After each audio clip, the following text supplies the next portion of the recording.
in a bowl, you pop your beetroot. Oh, I love beetroot.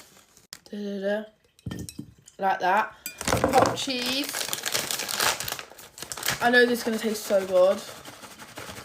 Okay, you guys, I had to find out whether Beets topped with melted cheese was delicious. I love beets, I love cheese, I love melted cheese.